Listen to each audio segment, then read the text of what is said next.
Hey everybody, it's your favorite gentleman, Marcus Norman of Gentleman Style Podcast Show. And today, you all are in for a treat. I have a powerhouse speaker today on the Gentleman Style Podcast Show. And this lady is filled with knowledge. You won't want to miss 1 second of her and what she has to share. She's going to talk about one of my favorite topics is investing, but not just any kind of investing, but a unique, powerful way to invest in real estate from the standpoint with the use of a self-directed IRA. Stay tuned, stay with us. You won't want to miss 1 second of what she has to teach us today. All right, here we go.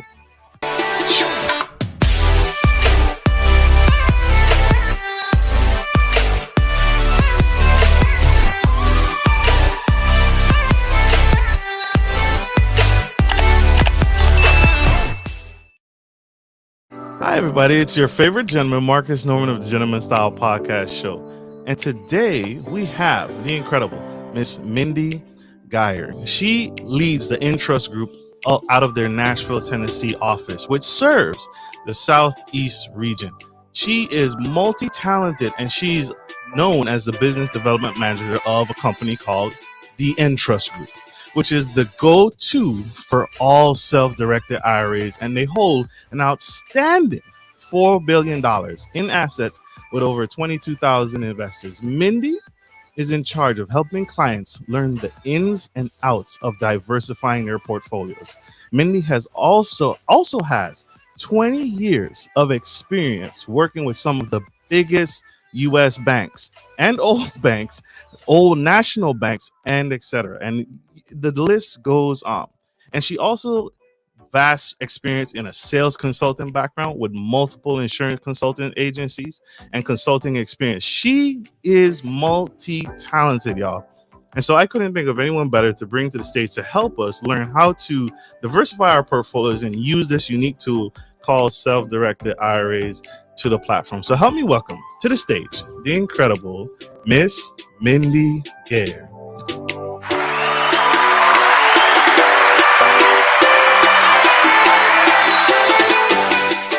Welcome, Miss Mindy. How are you? Hey, Marcus. I am well. How are you? I am fantastic. Glad to have you here. We love you, and you look fantabulous. Fantabulous. Thank you. Hope y'all are having a great day. I'm really excited to be on this podcast and to share with y'all my knowledge in the self-directed space and how everyone can further diversify their retirement portfolios. Absolutely. Absolutely. We need that. We need this. And I need this. And so this is not new news, right? Self-directed. Is this something new that just hit the market, or what can we expect? Why haven't we heard about this? Why isn't our employers talking about this? Yeah, that's a really great question. And the answer to that is self-directed has actually been around for a very, very long time, since like 1974, 1975, when ERISA went into effect. The interesting thing is that not a lot of people are aware that you can actually use IRA money and old 401k money to invest in this whole world of alternatives. And it's companies like us out there that are helping to spread that word. For whatever reason, the stock market has had the monopoly in the retirement space, but especially nowadays with the stock market being so volatile, it's especially important to understand the different ways that you can actually diversify your retirement portfolio. And so that's what companies like us, who are self-directed IRA record keepers and custodians, that's what we're out there doing, is spreading the word, providing the education around the rules and regulations, the processes, how it works, etc. So very excited to be here today to share that. I love it. I love it. Round of applause, y'all. So, Miss Mindy, right off the bat, there's an obvious misconception. There's an obvious confusion I can sense. A self-directed IRA is different. It's not the same as a traditional IRA. Can you break down what the difference is and why that is important for us? Yeah, absolutely. So as you mentioned, a lot of misconceptions in this space. So A self-directed IRA actually has the exact same characteristics as a regular IRA. So a traditional IRA and a self-directed traditional IRA have the exact same characteristics. So contribution limits are the same, eligibility is the same, all of that is the exact same. The big difference is that a self-directed IRA actually gives you the ability to invest in true alternatives that are outside of the stock, bonds, mutual funds market. So things like real estate or startup companies or precious metals. I know we'll get into that a little bit later on. But a true self-directed IRA gives you as the account holder the ability to actually pick the types of assets that you want to invest in. So same with a Roth IRA. A self-directed Roth IRA actually has the exact same characteristics as a normal Roth IRA. So income limits are going to be the same for contributions. Retirement age for taking distributions are going to be the same. It's the exact same. It's just that you have to have your money with a custodian who's willing to hold those alternatives. And a lot of your larger custodians out there won't hold true alternatives. They might say they have a self-directed account, and it might be self-directed, but you're still limited to stocks, bonds, mutual funds. If you have your money with a true self-directed IRA record keeper and custodian, you can invest in virtually anything. And we'll go over in a little bit the asset classes that you can and cannot invest in. But that's the big misconception with self-directed is that they're different types of IRAs. Well, they're the exact same characteristics. It's just that the self-directed allows you to invest in the true alternatives, and you have to have your money with a custodian who's willing to hold those types of assets. And that's exactly what my company does. And companies, there's a handful of companies like us out there. It's a very niche market. Absolutely. Absolutely. And so there's a clear difference. There's an obvious difference between the two. Is there an opportunity before I come to you? Say I have a traditional IRA. Is there any opportunity for me to get that money out of a traditional IRA or a Roth IRA and move it into a self-directed, or am I stuck?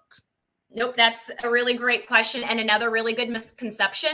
So a lot of individuals think that when they move the money from a custodian to another custodian, that it creates a taxable or a reportable event. And it actually is not. It's just like moving your money, let's say, from TD Ameritrade to a Charles Schwab. So you can do a direct transfer from your IRA at Custodian A over to a self-directed IRA record keeper and custodian. And it is a non-reportable, non-taxable event. So you're not paying any taxes or penalties. You're simply moving it between custodians. Woo! I like that. I Yep. like that. And no penalties in the midst of all of that. And so what should I have prior to coming to you? What documentations or what kind of things that I need to have in place before reaching out to you, Miss Mindy? Yeah, exactly. Really, the main thing is an idea of what you want to invest in. Absolutely. That's the big thing, because companies like us, we don't recommend or endorse any investments, products, or services. We also don't provide investment advice or tax advice or legal advice. So the main thing is you as the account holder are in charge of making your own investment decisions. That means that you need to know the types of assets you want to invest in, and then you can reach out to us and we can talk through the process. The big thing here is knowing what it is that you want to invest in. And I know we're going to talk in a little bit about what those different asset classes are. But really, that's it. You need to come to me with an idea of what you want to invest in, because then we can narrow our conversation down a little bit. Otherwise, we could be on the phone for hours talking about all the different options. Absolutely. So I want to dive into that right now. What are some of the common things that people come to you wanting to invest in? Because the word alternative investments is a new term. That's, when I think of investment, I think, just like you said, stocks, bonds, mutual funds. That's what we've all been taught. That's what we've all been educated on and mentioned, 401ks. And that's kind of it for us. What are alternative investments that we can do with this self-directed IRA? Yeah, great question. And it is not a short answer.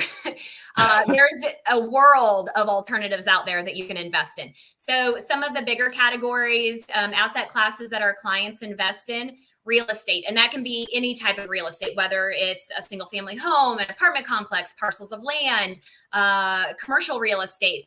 it doesn't matter. Any type of real estate, startup companies, cryptocurrencies, precious metals, promissory notes, tax liens, REITs, deeds of trust. I mean, the list is exponential in regards to the types of assets that you can invest in. What is not a short list, or I'm sorry, what is a short list is the asset classes that you're restricted to. So what you cannot invest in, what you're restricted on investing in. So things like S corporations, those are not allowed. And that's not because the IRA or the IRS prohibits that. It's because the bylaws of S corporations prohibits that. You also are not allowed to invest in collectibles and life insurance. So that's really your 3 limitations of what you cannot invest in. We even had a gentleman years ago that invested in a racehorse inside of his IRA. That was an allowable investment, kind of risky, but again, you're your own fiduciary and you're the one that's picking the types of assets that you're investing in. So that was an allowable investment.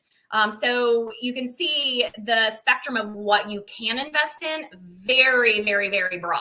The spectrum of what you cannot invest in, very short. Life insurance, collectibles, and S corporations. With collectibles, I did just want to mention also that, for example, certain coin collections are not allowed, but if it's IRA approved metals, that would be allowed. So gold, silver, certain purity of bullions, those are all allowed. Things like alcohol collection, gun collection, stamp collections, none of those are going to be allowed inside of an IRA. But let's say that you want to invest in a brewery. That's a business. You can invest in a brewery. You just can't invest in the actual beer. You can go to the store and buy it yourself. So the spectrum of what you can invest in, again, very, very broad. What you cannot invest in, very, very small list. Now, with that being said, there's also a group of individuals that you're not allowed, that your IRA is not allowed to do business with. So this does a little bit further limit the assets that you're able to invest in. But the IRS established what they call disqualified persons. A disqualified person is an individual or an entity where your IRA is not allowed to do business with. So a disqualified person would be yourself, your spouse, your lineal ascendants, descendants, their spouses, so parents, grandparents, great-grandparents, so on up the tree, children, grandchildren, great-grandchildren, so on down the tree, financial advisors, managers, beneficiaries, or any entity where you or a disqualified person have 50% or more ownership. So your IRA cannot buy, sell, transfer ownership, or provide goods or services between your IRA and any of those disqualified persons. Absolutely. So you can't go do this and have your wife be a partner in this with you. You can't I can't invest. Can I invest in her business? Can I invest in my? Yeah. So you wouldn't be able to invest in her business, but there is a caveat. You can partner with a disqualified person at the initiation of a purchase via a partnership. So partnerships are allowed, and you can partner with absolutely anyone, even yourself. Your IRA can partner with yourself, with anyone at the initiation of the purchase. So let me just real quickly give you an example of what I mean by that. Let's say that, for example, there's a piece of real estate and it's $100,000 and you have $70,000 in your IRA and you personally have the other $30,000. So you partner together with your IRA. 70% is owned by your IRA, 30% is owned by you personally. You partner together and buy that property. All expenses are paid 70-30. All income that is generated from that goes back 70-30. That's an allowable investment. But let's say, for example, that you buy that property in full with your IRA money. You pay it in full. Your IRA owns 100% of that property. But then you realize you need $30,000 worth of money to do renovations on that property. And you don't have enough money in your IRA to cover that. But you personally have that $30,000. At that point, you cannot partner with yourself because your IRA has already bought the property in full. and you personally are a disqualified person to your IRA's investment, so you can't partner and pay for those expenses at that point. Mindy Gayer, y'all. I told you guys, the legend herself, a wealth of knowledge. Do you see the passion that comes out when she speaks about this? You can tell this is her passion. This is what she do. And this is why you want to partner. I'm going to continue to use that word because it seems like the word of the hour right now. You want to partner and work with Entrust Group and Mindy Gayer and her team so that you don't make these very crucial mistakes, because they can be costly. They absolutely can be costly. And I always highly recommend when an individual is investing specifically in real estate, because there's a lot of ways that you can get yourself in trouble with the IRS when investing in real estate, that you fully understand the rules and regulations. And if you don't, you let me know and I can send you stuff. We can have conversations about what you can and can't do. Again, we don't provide legal advice. So if it's in a gray area, which there are gray areas in the self-directed space, then we leave it up to you to seek the legal advice for that. But yeah, absolutely here to provide the general rules and regulations on buying different types of assets inside of your IRA. Makes sense. We're going to take a quick commercial break, you guys. Don't go anywhere. Stay tuned. Stay with us. We'll be right back. Good day, podcast listeners. This is your boy, Marcus Norman of Gentleman Style Podcast Show. I wanted to let you guys know that we will be rolling out a new feature and adding a join sponsor button next to the subscriber button here at the bottom of your screen. Once you click the button, it will display 3 membership levels. Gentleman Gentry, which is our entry level, Duke Duchess, which is our season level, and the Emperor and Empress, which is our most sophisticated level, which you will receive unique perks and benefits at each differing level and gain access to our community tab. We will also be sharing polls, upcoming events, and interviews, as well as receive feedback from our sponsors directly. Your support helps me find new and exciting guests to bring to the stage live. Well, in order to get the higher end speakers, it requires, some, you guessed it, money. So thank you for tuning in to my channel. And if becoming a sponsor sounds good to you, then select the join button below and choose your desired sponsor level. Let's continue to grow and serve the future of generations of men and women to come. Love you guys. Bye.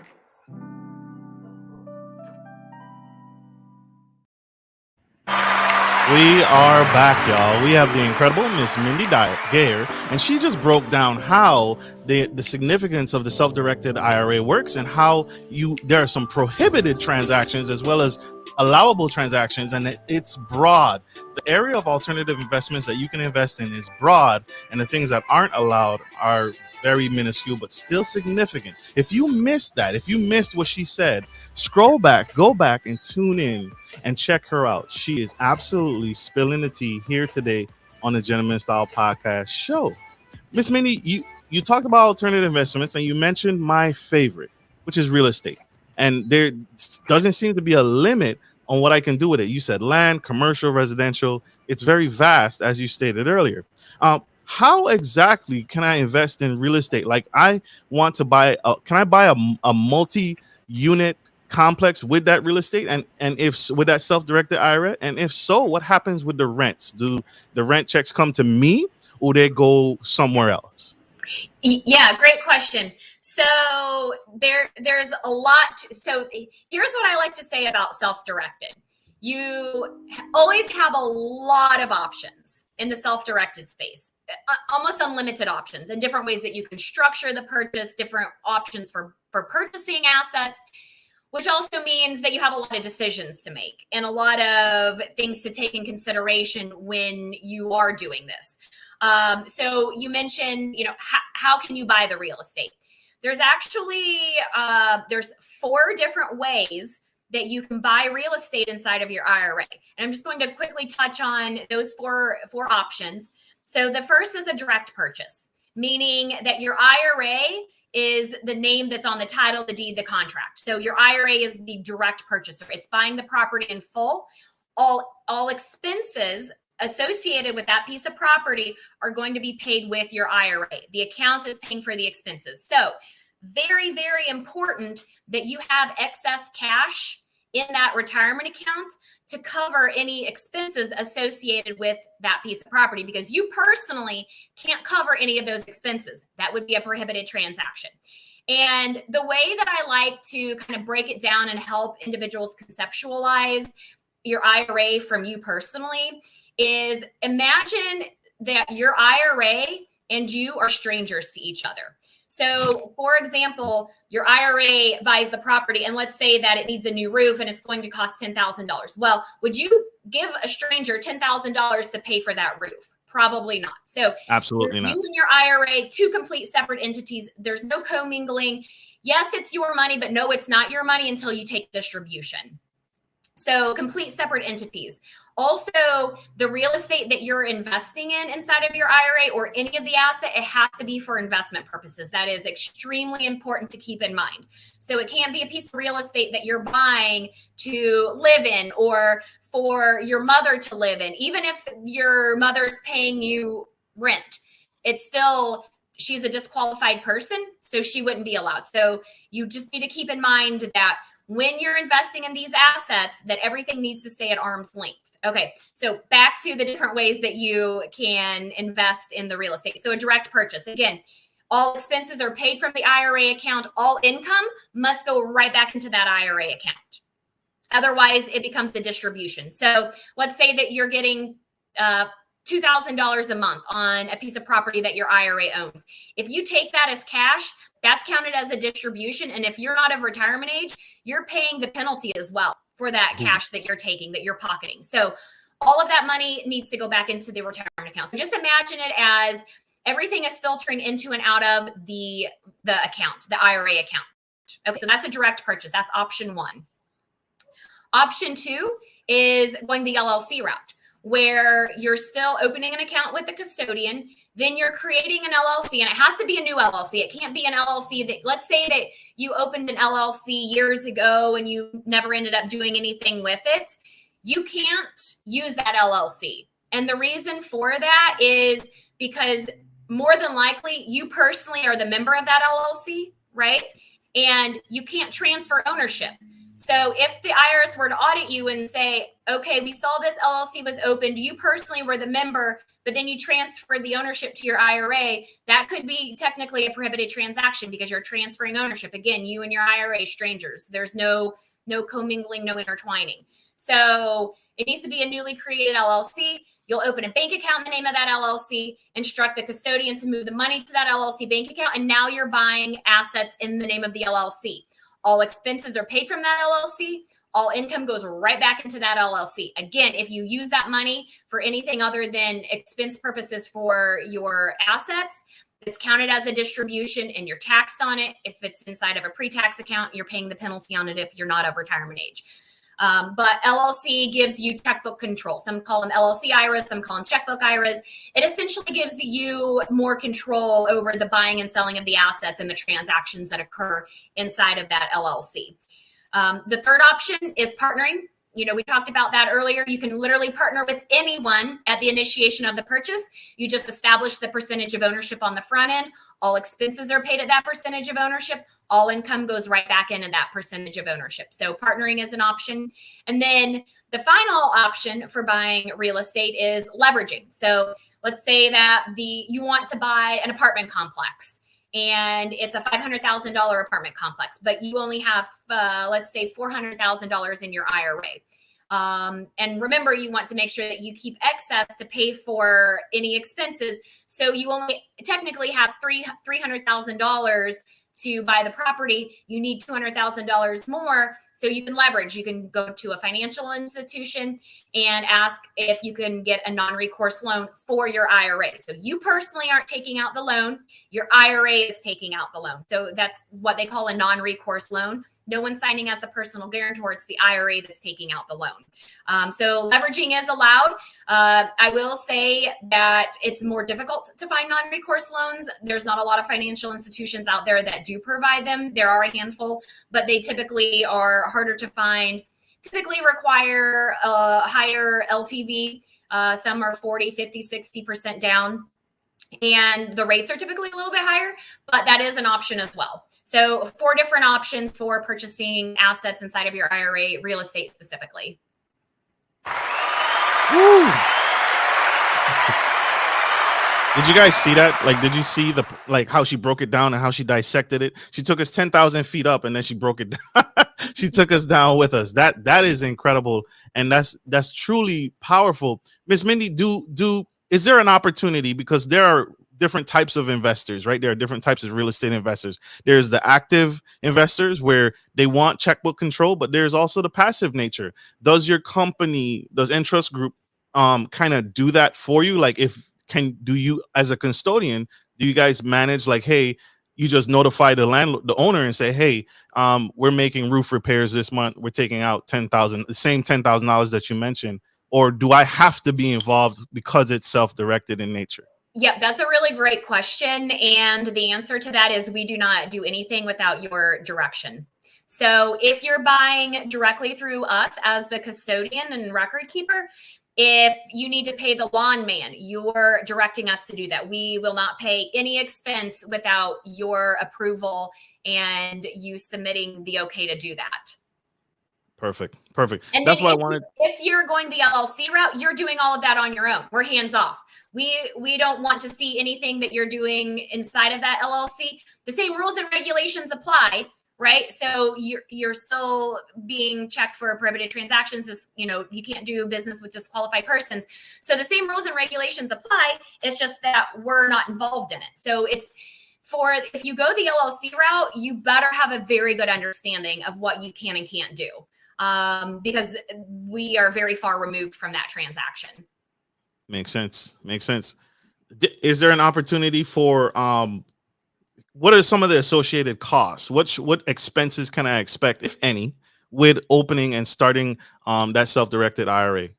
Yeah, great question. And actually, I do a lot of webinars, and when I do the webinars, that's typically like asked about 10 times at the end of the presentation. So I'm glad you brought that up. So as a record keeper, we have a yearly record keeping fee. It's $299 a year per asset. Or we have a by value fee schedule, as a tiered percent scale based on the value. That typically makes sense for low valued multiple assets. That's the biggest expense associated with it on our end. Then we have smaller transaction fees like an asset buy and sell fee. So depending on the type of asset, if it's direct real estate, it's $175 for us to buy and sell the asset for you.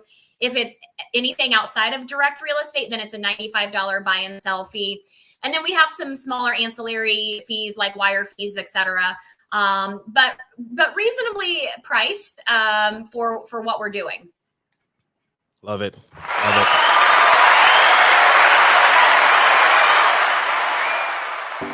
Miss Mindy, how can my audience connect with you? How can we learn more? How can we get in touch with you and those webinars and Entrust Group? Yep. So there's a couple different ways that you can do that. I'm always available via phone. You can always shoot me an email. And Marcus, you're more than welcome to share my contact information. My email address is mgayer@theentrustgroup.com. My telephone number is 615-900-4015. Give me a call, shoot me an email. You can also check out our website under our Learning Center. Our Learning Center is phenomenal. And I will say that I think we are kind of at the top of the industry in the materials the educational materials that we provide to our potential investors and current investors. There's all of our pre or post-recorded webinars on there, a lot of just reading material. I like to say nighttime reading material because some of it might put you to sleep, but some of it's very, very informative. So a lot of really, really great information on our website under our Learning Center. You can always shoot me an email and I can send you direct information via PDF as well, or links. More than happy to connect in any way possible. I even am on LinkedIn all the time. So you can even reach out to me on LinkedIn. Love it. Love it. Love it. There you have it, y'all. You have no more excuses to make. You cannot make an excuse. You don't want to miss this opportunity. This is an opportunity. Miss Mindy is here putting the if you were ever upset, where you ever missed an opportunity to invest in something, here it is. Here's the experts. Here's the knowledge, all available to you. And she even willingly gave out her contact information. So that's brave. Very, very brave of her. But she's here to help. She's here to serve you and help us invest and do better, right? We're not retiring well. We're not doing well. And so Miss Mindy and the Entrust Group is here to bridge that gap. Yep, Miss Mindy, absolutely. I thank you. Absolutely. I really appreciate it, Marcus. And, you know, I'm very passionate about retirement and helping individuals figure out a way to further diversify their retirement portfolios. So more than happy to answer any questions that y'all have. Feel free to reach out at any time. Miss Mindy, if you had one more nugget, one more piece of advice, one more nugget in the hat, trick in the hat to give to that young girl, that young boy out in the audience who's on the fence and it's all confusing. They don't know what to do. Where should they start? What would that one nugget, that last nugget, because you've given many nuggets today, what would that last nugget be? So for the young investors, I would say absolutely do not count on Social Security as a form of income for retirement. So it is never, you are never too young to start a retirement account. I personally started a retirement account at the age of 17. I was working at a financial institution and they offered us a retirement account as part of benefits. And I've just had a retirement account since then.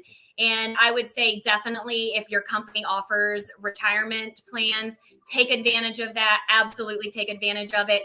It might be, $50 a month that you don't see, but it's going to work for you in the future.